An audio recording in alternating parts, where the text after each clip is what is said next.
Hey everyone, and welcome to this deep dive into bone health. I think it's safe to say we're all here because we want to understand why bone health matters so much, beyond just like the old drink your milk advice. And we've got a really interesting script on this topic, so get ready to uncover some surprising facts along the way. It's funny how we always think bone health is an aging thing. Like it's only our grandparents who need to worry about it. But actually, our bone density starts to decline after 30. Really? Wow, that's way sooner than I thought. So it's not just about preventing falls when you're older. This is something we should all be thinking about now. Right. Absolutely. You should think of your 20s and early 30s as prime time for building bone. The choices you make now, especially exercise and diet, they'll have a huge impact on your bone health for decades. Okay, that makes a lot of sense. It's like setting yourself up with a strong foundation. But what exactly are bones made of? We all know they're hard. But I'm guessing there's more to it than that. You're right. It's not just about hardness. Bones are actually this amazing mix of materials. They're mostly made of collagen, which gives them flexibility, and calcium phosphate, which provides the strength. So it's kind of like reinforced concrete. Yeah, Strong, but with some give. exactly. That's a great analogy. The collagen's like the steel rebar, giving that flexibility, Yeah. while the calcium phosphate is like the concrete giving the bone strength. And what's really fascinating is that these components actually interact at a cellular level. So you have these cells called osteoblasts, which build new bone tissue. And then you have osteoclasts that break down old bone. So it's a constant process of renewal and remodeling. Wow, I never knew that. It's like a constant construction project going on inside our bones. But speaking of bone strength, I've heard of osteoporosis, but I always thought it was like a much later in life thing to worry about. Unfortunately, that's a common misconception. Osteoporosis is when bones become weak and brittle, so they're more susceptible to fractures. And you might be surprised to learn that bone density, essentially how tightly packed the bone mineral is, it starts to decline as we age.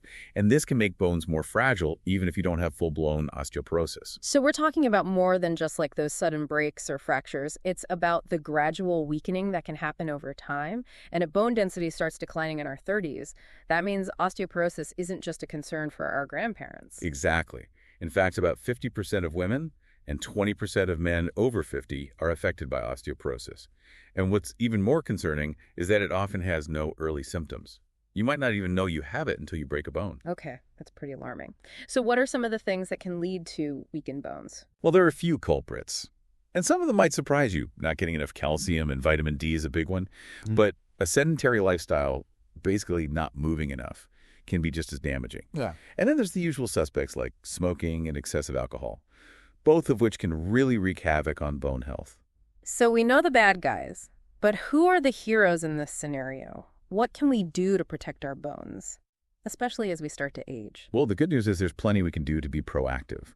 Weight-bearing exercises like walking, dancing, or resistance training, they're incredibly beneficial. Yeah. Because they put stress on the bones, which actually stimulates them to become stronger. So instead of drink your milk, it's more like move your body. Exactly. And of course, a diet rich in calcium is still crucial.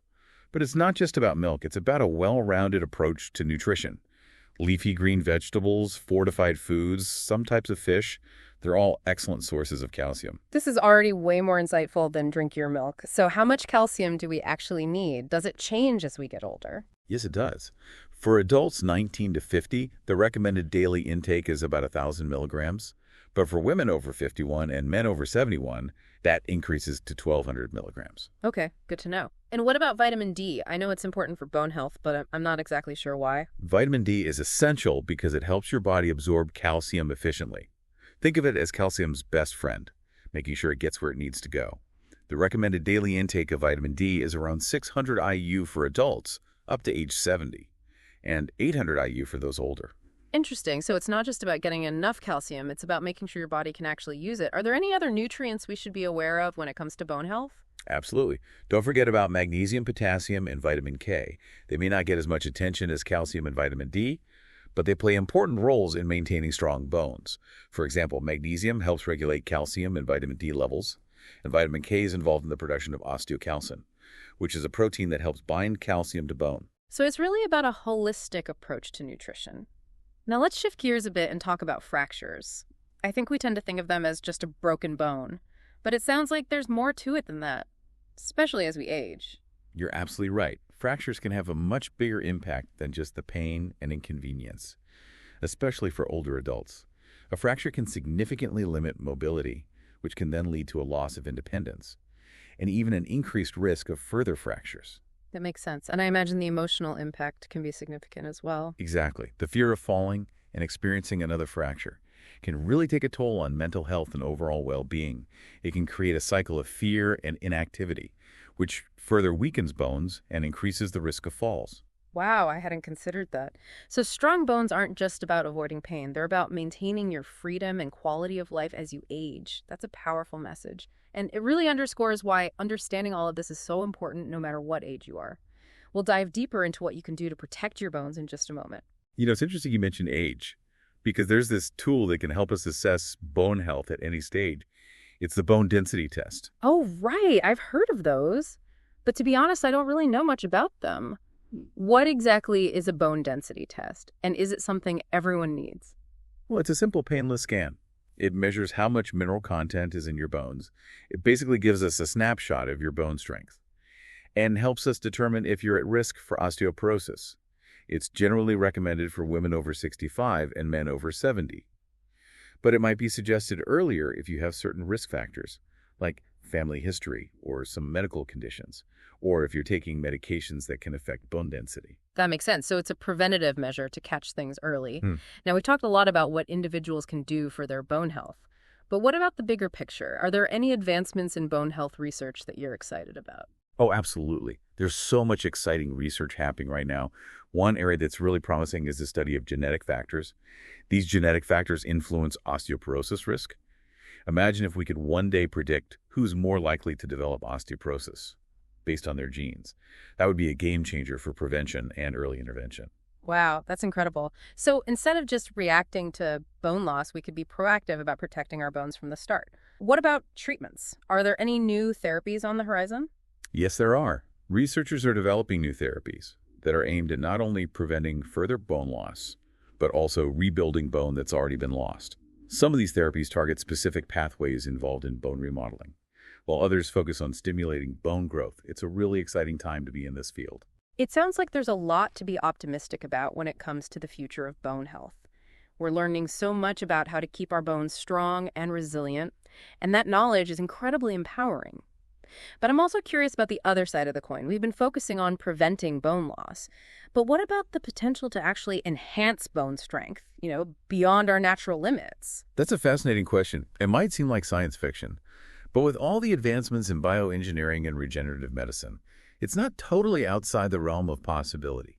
Imagine if we could not only prevent fractures, but also enhance bone strength to a point where we could withstand forces that would normally cause serious injuries. That would have incredible implications for athletes, soldiers, and anyone at risk for falls or bone-related conditions. That's mind-blowing. It makes you wonder what other incredible breakthroughs might be just around the corner. I have to say this deep dive has been a real eye-opener for me. I feel like I have a much better understanding of why bone health is important, but also what I can do to protect my own bones. What really struck me was the idea that bone health isn't just about avoiding pain. It's about maintaining your freedom and quality of life as you age. That's exactly it. It's about living a full and active life without limitations. And the best part is, we have the power to influence our bone health through the choices we make. Even small changes to our diet, exercise routine, and lifestyle, they can make a significant difference. It's empowering to realize that we're not just passive passengers in this journey. We can actually take the wheel and steer ourselves towards stronger, healthier bones. But let's be honest, sometimes it can feel overwhelming to know where to start. What's one simple piece of advice you would give to someone who wants to start taking better care of their bones? That's a great question. Sometimes the simplest advice is the most powerful. If I had to choose one thing, it'd be to just move your body. Find an activity you enjoy, whether it's walking, dancing, swimming, or weightlifting, and make it a regular part of your routine. Even 15-20 minutes a day can make a difference. It's not just about building bone. It's about improving balance, coordination, and overall health. That's great advice, and it doesn't have to be complicated or intimidating. Just get moving. Now, I know we've been focusing on the physical aspects of bone health, but what about the emotional side? We talked earlier about the fear of falling and how it can impact mental well-being. What are some strategies for overcoming that fear and staying active? That's a really important point. Fear can be paralyzing, but it's important to remember that it can also be managed. One strategy is to start gradually, instead of jumping into high-impact activities. Begin with something gentle like walking or swimming. As you gain confidence and strength, you can gradually challenge yourself more. Another helpful tip is to practice mindfulness and focus on the present moment. Instead of dwelling on past falls or worrying about future ones, pay attention to your surroundings, your body, and your breath. And finally, don't be afraid to ask for help. If you're feeling anxious or uncertain about certain activities, talk to your doctor or a physical therapist. They can provide guidance and support to help you stay safe and active. Those are really helpful tips. It's a reminder that taking care of our mental health is just as important as taking care of our physical health. They're interconnected, and they both play a role in our overall well-being. Well, we've covered a lot of ground in this deep dive, from the science of bone composition to the latest research advancements, and even some practical tips for maintaining bone health at any age. But before we wrap up, I'm curious to get your perspective on something. We've talked about the potential for enhancing bone strength beyond our natural limits, but what about the ethical considerations that come with that kind of advancement? Is there a point where we might be pushing the boundaries of what's natural and healthy? That's a really thought-provoking question. It's one that we need to be asking ourselves as we continue to push the boundaries of scientific innovation. It's crucial to have open and honest conversations about the potential benefits and risks of any new technology, especially when it comes to something as fundamental as our skeletal structure. We need to consider the long-term consequences, both for individuals and for society as a whole. For example, if we develop therapies that can dramatically enhance bone strength, who will have access to them? Will they be available to everyone, or only to those who can afford them? And what about the potential for misuse? Could these therapies be used for purposes other than improving health and well-being? These are complex questions with no easy answers, but they're questions that we need to grapple with as we move forward. Absolutely. It's a reminder that scientific progress should always be accompanied by thoughtful consideration of the ethical implications. Innovation without responsibility can lead us down a dangerous path. We've explored so many fascinating aspects of bone health today, and I feel like we've just scratched the surface. But one thing that has become clear is that our bones are not just static structures. They're dynamic, living tissues that are constantly changing and adapting. And the more we understand about them, the better equipped we are to make choices that will support their health and vitality for years to come. We'll be back in a few moments to continue our deep dive into the world of bone health. Welcome back to our deep dive into bone health. It's incredible how much we've learned about these hidden structures. You know, the ones that quite literally hold us up. Yeah, it is amazing how much we take our skeletons for granted. They're not just scaffolding, they're living, active parts of our bodies. Right. And we talked about how osteoporosis often doesn't have obvious early warning signs, but are there any subtle things we might miss, even before a bone density test would be recommended? That's a great question.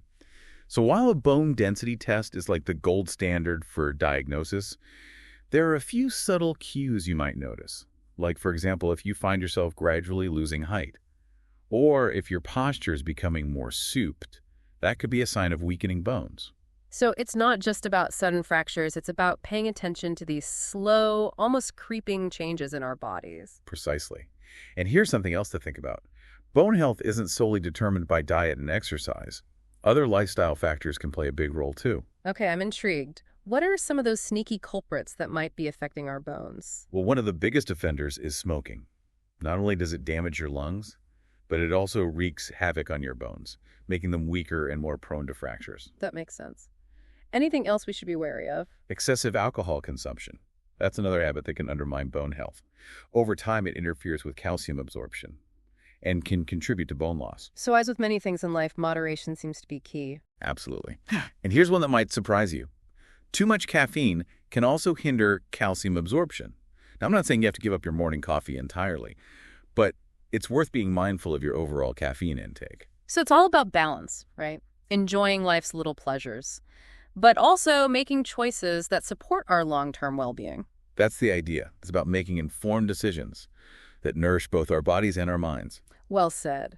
You know, we've journeyed from the cellular level of bone composition all the way to cutting-edge research and ethical considerations. It's been quite a deep dive. It has been fascinating, hasn't it? Yeah. And the most important takeaway is that we've empowered you with knowledge.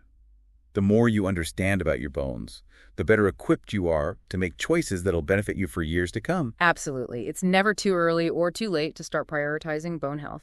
These incredible structures are literally the foundation of our mobility, our independence, and our ability to experience the world. That's a beautiful way to put it. And as we conclude this deep dive, I want to leave you with one final thought. Imagine a future where we not only prevent bone loss, but we actively regenerate and strengthen bone tissue, perhaps even surpassing our natural limits. That's an incredible thought. It opens up so many possibilities for healing, for enhancing human potential, and for ensuring a vibrant, active life no matter our age. It's a future we're striving for. And with the pace of scientific advancement, who knows what incredible discoveries await us? So to everyone listening, thank you for joining us on this exploration of bone health. Remember, knowledge is power, and you now have the power to make choices that will support your skeletal well-being for years to come. Until next time, keep exploring, keep learning, and keep diving deep.